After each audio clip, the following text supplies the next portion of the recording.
تو اس کا اتنا بڑا گناہ ہے جیسے کوئی آدمی اپنی ماں کے ساتھ زنا کرے۔ ایسے گناہ ذکر کر کے اللہ کے رسول نے بہت کم چیزوں میں یہ بات کہی ہے جس میں ماں کے ساتھ زنا ہو۔ اسلام دین رحمت ہے، اسلام نے کہا تھا کہ اس کی مجبوری کا فائدہ نہ اٹھائیں۔ نمبر 1، تمہارے پاس ایکسٹرا ہے تبھی تم قرضہ دے رہے ہو، لہذا اپنے بھائی کی مدد کرو۔ یہ ماحول ہمارے نبی نے ایسا پیدا کر دیا تھا صحابہ کے درمیان میں، کیونکہ ایک فضیلت بیان کی اللہ کے رسول نے کہ اگر جیسے آپ نے غور سے سنیں گے تو سمجھ میں آئے گی بات، جیسے آپ نے کسی کو 100 روپیہ صدقہ دیا، کتنا دیا آپ نے؟ 100 روپیہ، آپ کو 100 روپے کا ثواب مل گیا۔ اگر قرضہ کسی کو دیا اور وقت پر وہ واپس نہیں کر سکا اور آپ سے آ کر کے کہہ رہا ہے کہ بھائی صاحب میرے پاس انتظام نہیں ہو پایا ہے، اور آپ نے کہا ٹھیک ہے جب تمہارے پاس انتظام ہو جائے گا تو دے دینا، نبی کریم صلی اللہ علیہ وسلم نے فرمایا کہ وہ جتنا قرضہ دیے ہوئے ہے اس لحاظ سے وہ جتنا دن اس کو چھوٹ دیتا رہتا ہے گویا ہر دن وہ صدقہ کرتا رہتا ہے، یعنی صدقے کا ثواب ملتا ہے۔ وہ 100 روپیہ جو آپ نے صدقہ دیا تھا وہ تو ایک مرتبہ کیا ہو گیا، آپ کو ثواب 100 روپے کا مل گیا۔ یہ قرضہ والے کی فضیلت بیان کیا کہ اس کی زندگی اگر 10 سال ایسے بیچارہ ٹالتا رہا تو آپ کے اکاؤنٹ میں 10 سال تک لگاتار آپ کو صدقے کا ثواب ملتا رہا۔ صحابہ کے ایسا ماحول پیدا ہو گیا تھا کہ اندر سے وہ چاہتے تھے کہ وقت پر واپس نہیں کرنا۔ آپ کیا چاہتے ہیں؟ وقت سے پہلے واپس کر دینا۔ وہ کیا چاہ رہے ہیں؟ وقت پر واپس نہیں کرنا تاکہ میرا صدقے کا ثواب ہم کو ملتا رہے۔ یہ حبیب مصطفیٰ کا کارنامہ ہے، دین رحمت کی فضیلت ہے کہ ایک ایسا ایٹماسفیئر، ایک ایسا ماحول بنا دیا رسول اکرم صلی اللہ علیہ وسلم نے۔ تو اسلام نے رہن کے سلسلے میں، پہلے بات قرض کے بارے میں کہہ رہا ہوں، تو قرض کے بارے میں کہ جتنا آپ نے دیا ہے اتنا ہی آپ واپس لیں، یہ اسلامی طریقہ ہے۔ اور رحمت کیا ہے کہ مجبوری کا ناجائز فائدہ نہ اٹھایا جائے۔ آپ دیکھتے ہیں کہ یہ آٹو والے، کلی لوگ بہت کماتے ہیں لیکن اکثر کو شکایت ہے کہ برکت نہیں ہے۔ وجہ آپ کو بتاتے ہیں، ان دونوں کا ایک بڑا طبقہ جو رکشہ چلاتا ہے، چاہے وہ پیڈل رکشہ ہو، پیڈل رکشہ ختم ہی ہو رہا ہے، آٹو رکشہ ہو یا کلی، یہ دونوں لوگ آپ کی مجبوری کی بنیاد پر اپنی مزدوری بتاتے ہیں۔ اگر ان کے معلوم ہو گیا کہ یہ سامان یہ نہیں اٹھا سکتا کلی کو، تو 500 روپے بتائیں گے۔ اب آپ مجبور ہیں۔ اگر آپ ہمارے ساتھ ہر روز ہوتا ہے، ہمارے ساتھ 3-4 لوگ رہتے ہیں، میرا فارمولہ یہ ہے مولانا مدنی رحمت اللہ علیہ کے اس قول پر کہ یہ لوگ بھی آئے ہیں اسٹیشن پر کلی، ان کا بھی حق بنتا ہے آپ ان کلی کر لیں، بھلے آپ کو ضرورت ہو یا نہ ہو۔ تو میں ان کی اس بات کو کہ چلو ان کا بھی حق بنتا ہے، میں کلی کر لیتا ہوں۔ یہ لوگ لڑکے لوگ بولتے ارے مولانا صاحب ضرورت ہے ہم لوگ اٹھا لیں گے، میں کہتا ہوں نہیں، ان کا بھی حق ہے۔ اب جب میں کلی سے بات کرتا ہوں تو کیا بولتا ہے کہ 500 روپے، میں کہتا ہوں یہ 4 لڑکے ہمارے ساتھ ہیں سب اٹھا لیں گے، بولتے ہیں اچھا 200 روپے دے دو۔ وہ 500 روپے جو کہا گیا وہ مجبوری کی بنیاد پر کہا گیا، اور ایسے ایک آدھ مرتبہ کہیں اکیلے رہتے ہیں تو پھنس جاتے ہیں، دینا پڑتا ہے۔ تو مجبوری کا پیسہ کبھی بھی لگتا نہیں ہے، یہ بتانا چاہتا ہوں۔ آٹو والے کیا کرتے ہیں، اگر معلوم ہو گیا کہ یہ بندہ نیا ہے شہر میں، اب میں جب اسٹیشن پر کبھی اترتا ہوں اور گاڑی ہمارے پاس اگر نہیں رہتی تو میں فوراً دکنی زبان میں بات شروع کرتا ہوں، کیا بات چلتے، کیا کتنا پیسہ ہوتا۔ ان کو یہ نہیں معلوم ہونا چاہیے کہ یہ آؤٹ سائیڈر ہے جو شہر میں آیا ہے۔ جب ایسے ہم بات کرتے ہیں، میں ہبلی والا جی، ہم نہ معلوم ہے کون سا راستہ کہاں جاتا ہے، کدھر سے تمہیں چلتے ہیں وہ بھی ہم نہ معلوم ہے۔ جب ہم ایسی بات کرتے ہیں تو وہ ریٹ صحیح بتاتے ہیں۔ اور اگر ہم نے لکھنؤ کی فصیح اردو استعمال کیا کہ بھائی صاحب چلیے گا، مجھے وہاں تک جانا ہے، میں کافی پریشان ہوں، نیا ہوں، تو جو 100 روپے کرایہ ہے وہ 300 روپے بتاتے ہیں۔ کس چیز کا فائدہ اٹھا رہے ہیں کہ یہ بندہ نیا ہے، مجبوری، ٹھیک ہے آپ لے لیں، لیکن کبھی ایسا نہیں ہوتا ہے کہ مجبور کی مجبوری سے فائدہ اٹھا کر کے آپ امیر ہو جائیں، ایسا کبھی نہیں ہوگا، ہمیشہ زندگی بھر پریشان رہیں گے۔ مولانا سجاد ڈاکٹر مولانا سجاد نعمانی صاحب دامت برکاتہم نے اپنا ایک واقعہ لکھا ہے کہ غالباً جاپان کا یا کسی کنٹری کا، کہ ٹیکسی پر بیٹھے، میٹر چلا دیا ٹیکسی والے نے، اتفاق سے جہاں سے یو ٹرن لینا تھا ٹیکسی والا بھول گیا اور فلائی اوور پہ چڑھ گیا تھا۔ اب یو ٹرن نہ لینے کی وجہ سے اس کو کئی کلومیٹر آنا اور جانا ریٹرن پڑا۔ جیسے ہی اس نے غلطی کیا اس نے اپنا میٹر آف کر دیا کہ اب یہ جو ہم چل رہے ہیں نا، یہ ہم اپنی غلطی سے آپ کے اوپر یہ بھار نہیں آنا چاہیے۔ یہ اسلام سکھلاتا ہے۔ ان لوگوں کو جو آپ دیکھتے ہیں نا کہ آپ پریشان ہیں بھارت واسی اور یورپ والے ترقی، یہ سب وجہ ہے جس چیز کو انہوں نے اڈاپٹ کیا اور اڈاپٹ کر کے دنیا میں ترقی کی۔ یہ سب ہمارے رسول کا طریقہ، یہ سب ہمارے دین کی باتیں، جن کو دین دیا گیا، جو دین کے حامل ہیں، انہوں نے ان چیزوں کو چھوڑا اور ناجائز فائدہ اٹھایا۔ تو بتانا چاہتا ہوں کہ قرض کے سلسلے میں اسلام نے مجبوری سے فائدہ نہ اٹھے، لہذا دینے والے نے زائد رقم دی ہے اپنے سے، اس کے خرچے کے علاوہ ہے، لہذا اس کو اتنا ہی پیسہ واپس ہو جتنا اس نے دیا ہے۔ اب لوگ سوال کیا کرتے ہیں، مولانا پھر ہم کو کیا فائدہ ہوا؟ میں 100 روپے دے دیا اور 5 سال کے بعد اس نے کیا کر دیا ہمارا 100، تو ہم کو کیا فائدہ ہوا؟ یہ بھول جا رہے ہیں کہ 5 سال تک صدقے کا جو ثواب ملا ہے وہ آخرت میں جب فائل کھلے گی تو لوگ کہیں گے کاش میں دنیا میں ایسے لاکھوں لوگوں کو قرضہ دیا ہوتا اور آج ہماری فائل میں وہ صدقے کا ثواب ہوتا۔ ایمان تو اسی کا نام ہے نا، کہ جو چیزیں نظر نہیں آ رہی ہیں اس کو آپ دیکھ لیں، اس کو آپ سمجھ لیں۔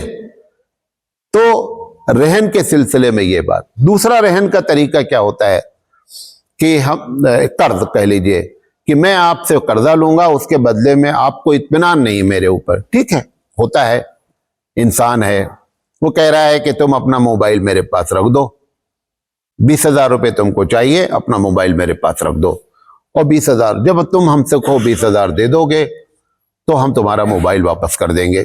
یہ بھی اسلامی طریقہ ہے۔ اب کیا ہو رہا ہے کہ ہمارے پاس گھر ہے، تمہارے پاس پیسہ ہے، گھر والا جو گھر کا مالک ہے اس کے پاس پیسہ نہیں ہے، وہ کہہ رہا ہے کہ بھائی صاحب مجھے 5 لاکھ روپے کی ضرورت ہے۔ کہہ رہا ٹھیک ہے، آپ اپنا گھر رکھ دیجئے ہمارے پاس، 5 لاکھ روپے لے لیجئے، جب آپ 5 لاکھ روپے واپس کریں گے تو ہم آپ کا گھر کیا کر دیں گے؟ واپس کر دیں گے، لیکن ہم اس گھر کو کرائے پر اٹھا کر فائدہ اٹھاتے رہیں گے۔ یہ حرام ہے، اور یہ 1-2 نہیں ملوث ہیں، اس میں بھارت کے کروڑوں مسلمان ملوث ہیں۔ یہ جو آپ سزا بھگت رہے ہیں بھارت میں، اس کی 2 بنیادی وجہ ہے، بہت سی وجوہات ہیں، 2 بنیادی وجہ ہے۔ ایک یہ ہے کہ توحید چند % لوگوں کے پاس ہے، بقیہ ایک بڑی تعداد شرک کر رہی ہے۔ نمبر 2، جو اللہ کو ایک دم نہیں پسند ہے وہ ہے حرام سود۔ کیوں؟ اللہ نے کہا ہے کہ میری اس سے جنگ ہے جو سود کھاتا ہے، جنگ ہے، جنگ کا اعلان ہے، قرآن میں ذکر ہے۔ اللہ سے جنگ کر کے کوئی جیتا ہے؟ کبھی نہیں جیتا ہے۔ لہذا اسلامی قانون رحمت کیا تھی کہ آپ اپنے اطمینان کے لیے سامان رکھ لیں، لیکن اس سامان کو نہ استعمال کریں، نہ اس سامان کو کرائے پر چڑھائیں، نہ اس سامان کو اپنی ذات۔ کچھ لوگ کیا کرتے ہیں، کرائے پر نہیں دیتے اس گھر کو، خود رہنا شروع کر دیتے ہیں، اور 5 سال تک 10 سال تک کرایہ خود جو ان کو 10,000 روپے دینا چاہیے تھا کہیں، وہ نہ دے کر کے 10,000 روپے ہر مہینہ اس 5 لاکھ روپے پر سود کھاتے رہتے ہیں، جو کہ صراحتاً حرام ہے۔ اللہ کے رسول کے زمانے میں 2 طریقے کے قرض ہوتے تھے۔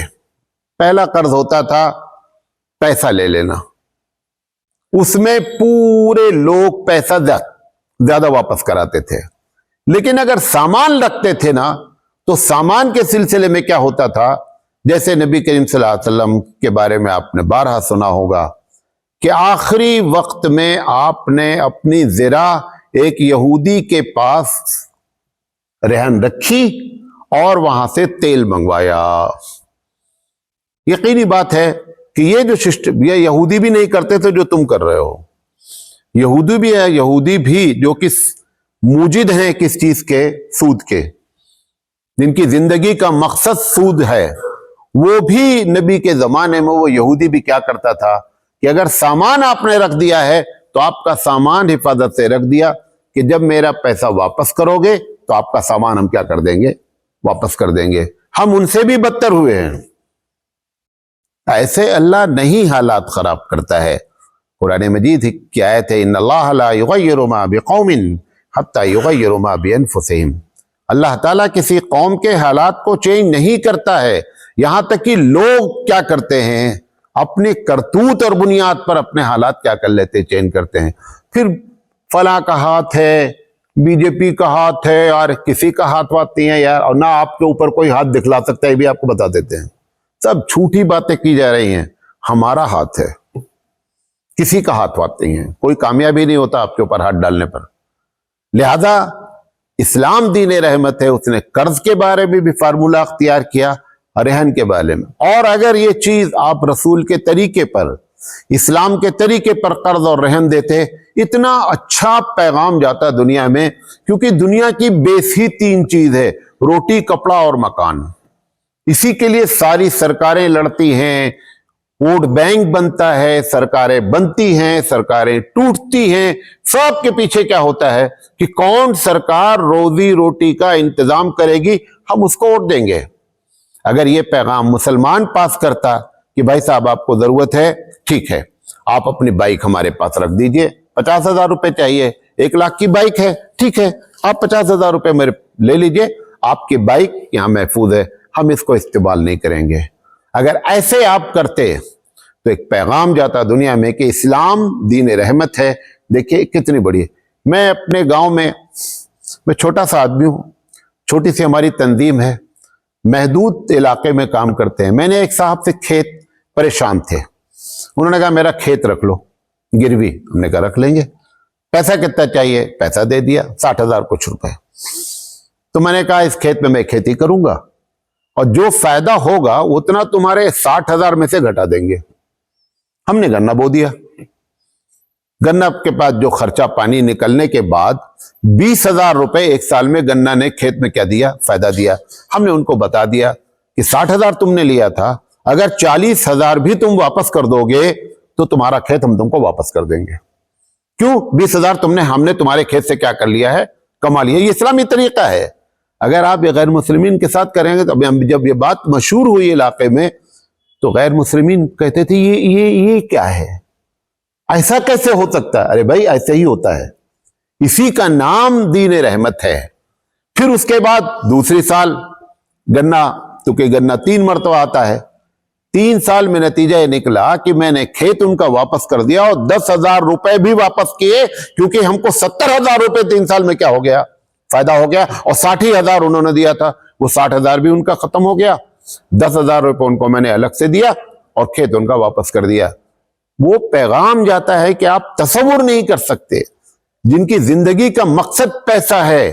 اگر ایسی چیزیں جب ہم مسلمان کرتے ہیں تب اسلام دین رحمت ہوتا ہے. یہ تمہاری نمازیں، یہ تمہارے روزے، یہ سب آپ کی ذات کو فائدہ پہنچاتے ہیں. اس سے انسانیت کو کون سا فائدہ پہنچا؟ تم تہجد گزارو، ٹھیک ہے، اچھی بات ہے. تمہارے تہجد سے وہ پریشان حال کا مسئلہ حل ہوا کیا؟ کچھ بھی نہیں حل ہوا. ہم ان ذاتی چیزوں کو سمجھ رہے ہیں کہ ہم بڑا تیر مار رہے ہیں. ٹھیک ہے، تیر مار رہے ہیں، بڑا تیر ہے، لیکن جو ہمارے ذمے پیغام رکھا گیا تھا کہ اسلام کا پرچار کیا جائے، اسلام کا پرچار عملی شکل میں ہو، دین کو دین رحمت بنا کر کے، بغیر کچھ کہے. اس میں نہ ستو لے کے چلنا ہے، نہ اسٹوپ لے کے چلنا ہے، نہ گدا لے کے جانا ہے، کچھ نہیں کرنا ہے، نہ مصلی بچھانا ہے، نہ ہاتھ میں تسبیح لینا ہے، لیکن قربانی دینا ہے. لن تنالوا البر حتى تنفقوا مما تحبون. نیکی اس وقت تک نہیں حاصل ہو پاتی ہے جب تک کہ اس چیز کو قربان نہ کر دو جو تم کو بہت پیاری ہے. لہذا یہ دین رحمت ہے قرض کے بارے میں بھی اور رہن کے بارے میں بھی انشاءاللہ زندگی رہی تو ہم آگے بات کریں گے. اللہ تعالیٰ سے دعا ہے اللہ تعالیٰ کہنے سے زیادہ عمل کرنے کی توفیق عطا فرمائے. وآخر دعوانا ان الحمدللہ رب